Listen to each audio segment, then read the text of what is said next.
Hello and thank you for joining us. This is the World News at 12 on Voice of the People 90.3 FM. I am Solomon of First Our Top Stories. PDP gears up for convention despite court order. Airlines reject fresh $11.50 NIS fee. ASU cautions federal government against building new universities while the old ones are dying.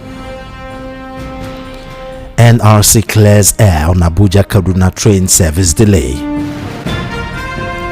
Tinubu extends Marwa's appointment as NDLA chairman to 2031. On an international scene, UNRWA slams Israel for crippling Gaza effort with aid woefully short of needs. And in sport, DR Congo beat Cameroon 1-0 to set up World Cup player final with Nigeria. Those are our top stories. Details coming up now.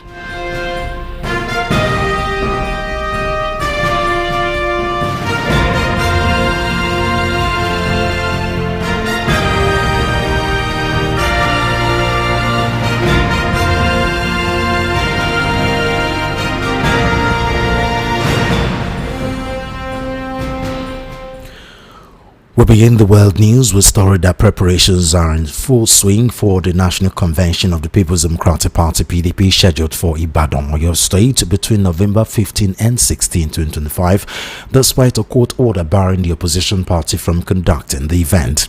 There have been conflicting judgments about the 2025 elective National Convention for the PDP. Last week, an Oyo High Court instructed the party and its acting national chairman Umar Damagun to continue with plans ahead the convention. Some days later, a High Court in Abuja halted the PDP from conducting the event. It also requested the Independent National Electoral Commission (INEC) not to supervise the convention or recognize it. On Thursday, a group within the party led by Sam Anyanwu announced the convention had been postponed, a move quickly refuted by the Damagum-led part of the PDP. However, as of Friday, preparations have hit top gear for the convention at the Lekan Salami Stadium in Ibadan. PDP's red, white and green motifs adorned the arena the day before the convention. Delegates have already started arriving in the southwestern city of the epoch-making event, with officials of the party inspecting the facility for the convention. On its official handle, the PDP shared a photo from the event expressing readiness to proceed with the convention. Hours later, PDP stakeholders unanimously resolved to hold the convention, describing November 15 and 16, 2025 as irrevocable date for the party's 2025 elective national convention.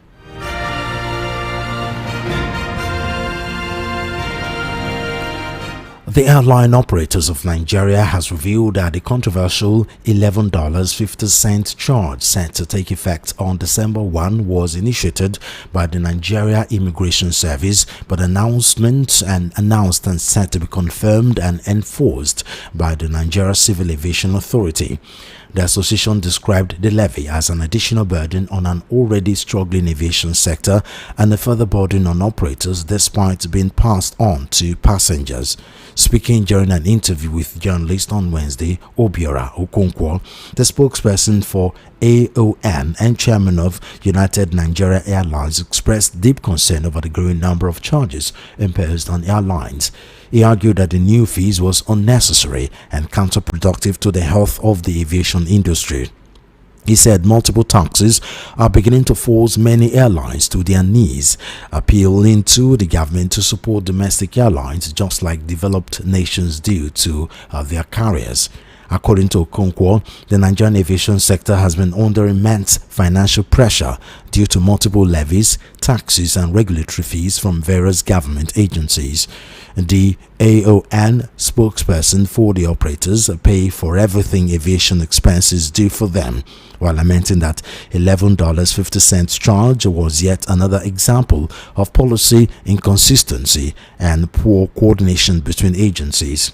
While speaking what kind of security the NIS provides at the airport, Okonkwo recorded that the NCAA had for some years ago introduced a $20 security charge on international flight, a policy that was widely criticized by the industry.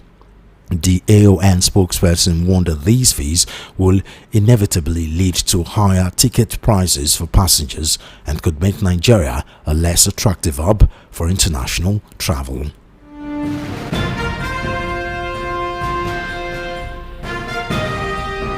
The Academic Staff Union of Universities (ASU) has cautioned the federal government against pushing ahead with new universities when existing institutions can barely stay afloat.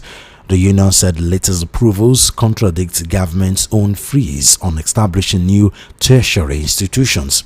Speaking at Obafemi Awolowo University, Ile-Ife, the ASU Akure Zonal Coordinator Professor Adeola Egbetokun told reporters that the new schools were turning into crisis centers. He said the union was shocked that fresh licenses were issued despite a 7-year moratorium earlier announced by the government. He wondered why the government could not stick to its word. Egbetokun said many federal universities still operate with inadequate funding, weak infrastructure, and unpaid entitlement. He warned that creating more institutions in this condition will worsen the decay. The union also raised concerns over installed negotiations with the federal government. He noted that ASU rejected the proposed salary adjustment, describing it as tokenistic and insulting gesture. Egbetokun said the federal government has less than a month to take concrete action. He urged the authorities to act with clarity, commitment, and integrity to reach a comprehensive and lasting solution.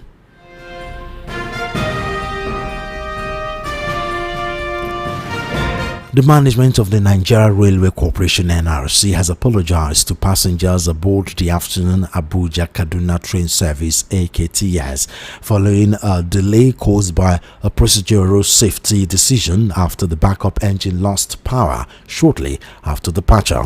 The managing director of the NRC, Kayode Okpefa, described as misleading a report claiming that passengers were stranded, noting that at no point were commuters abandoned. According to him, the corporation's uncompromising commitment to safety informed the decision to return the train to Kaduna immediately it was discovered that the backup engine was losing power. Okpefa explained that though the train could have continued the journey, for security concerns on the route and given that there were less than 30 minutes into the trip, it was advisable to pull back to Rigasa, Kaduna for safety reasons. He added that the journey resumed at 4 p.m. about 60 minutes later, and the train arrived at Idu station at 18:52 hours, roughly 80 minutes behind schedule. Okpefa noted that passengers were fully and kept fully informed via the public address systems (PAS) on board and at the Rigasa station. He likened the decision to a standard aviation procedure where an aircraft diverts to the nearest airport if one or both engines fail. He added that if the incident had occurred during a morning trip, the train could have continued and shunted at the nearest stations, Jere, Rigana or Gidan, but this was avoided because it was an evening service. The managing director apologized for the inconvenience caused and urged media organizations to clarify a report before publication to avoid misinforming the public.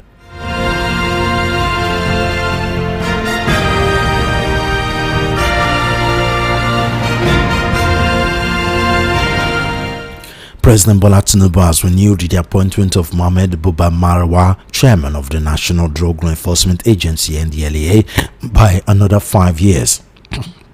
Beg your pardon. A statement issued by Bayo Onanuga, Special Advisor on Information and Strategy to the government, relayed that Marwa will remain NDLA boss until 2031.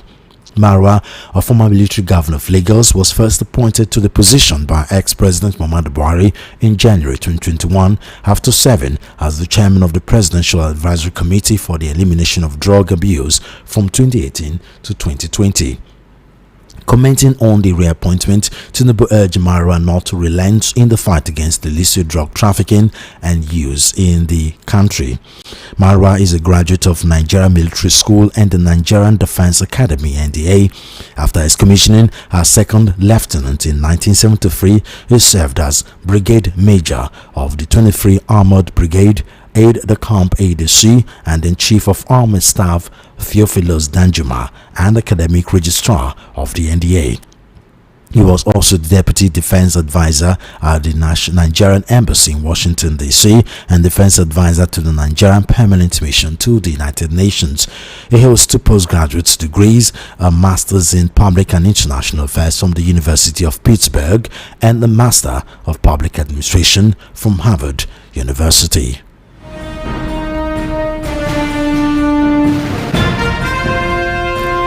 You're still on to the World News at 12 on Voice of the People 90.3 FM. We'll go for a short break. We'll be right back with our analysis.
You're still on to the World News at 12 on Voice of the People 90.3 FM. We do sincerely apologize. We've been able to connect with our analysts to help analyze the news.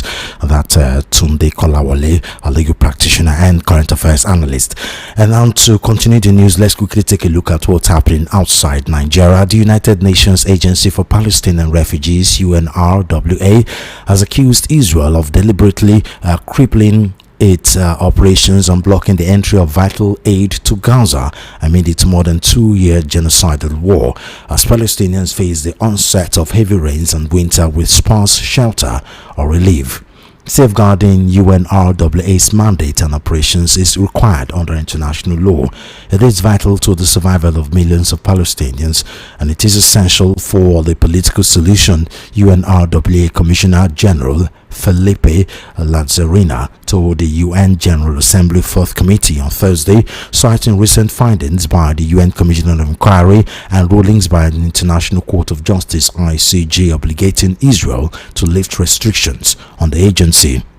Lazzarina also told the news conference at the UN headquarters in New York that severe funding shortfalls were threatening UNRWA's essential services, urging donor nations for more money so that it could continue its operations in Gaza despite funding cuts by the United States. Israel has barred UNRWA from operating on its soil after baselessly accusing some of its employees of participating in the October 7, 2023 Hamas-led attack on southern Israel, which triggered the war. Israel has repeatedly accused UNRWA's employees of involvement in the October 7 attack without providing proof. Following these allegations, the U.S., historically the agency's biggest donor, suspended its support.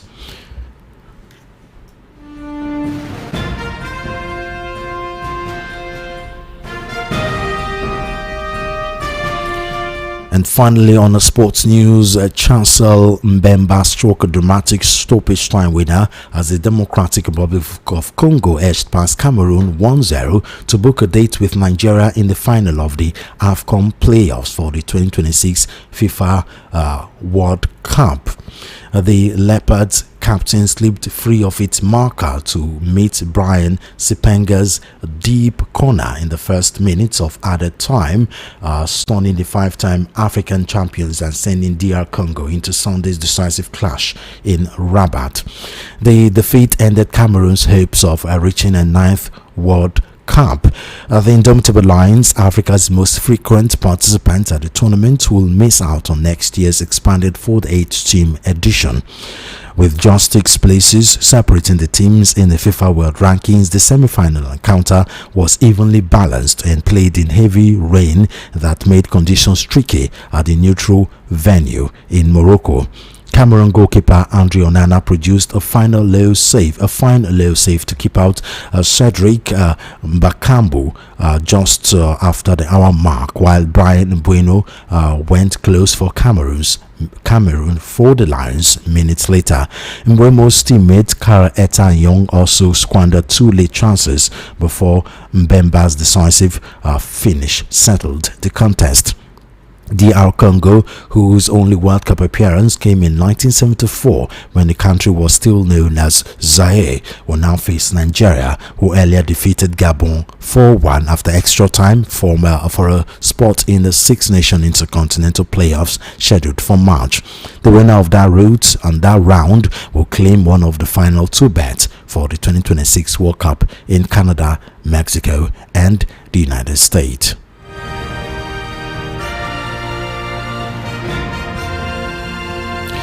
Once again, we do sincerely apologize that we've been able to establish connection with our analyst Tunde Kolawole, who was supposed to help analyze our news item. And now, before we go, here again are our top stories. PDP gears up for convention despite court order. Airlines reject fresh $11.50 NIS fee. ASU cautions federal government against building new universities while the old ones are dying. NRC clears air on Abuja Kaduna train service delay. Tinubu extends Marwa's appointment as NDLA chairman to 2031. On a foreign scene, UNRWA slams Israel for crippling Gaza efforts with aid woefully short of needs. And in sports, DR Congo beat Cameroon 1-0 to set up World Cup playoff final with Nigeria. And that's the world news at 12 on Voice of the People 90.3 FM. I am Solomon of FM. Do follow our social media handles at VOP 903 FM. Subscribe to our YouTube channel at VOP 903 FM. Good afternoon and thank you for listening.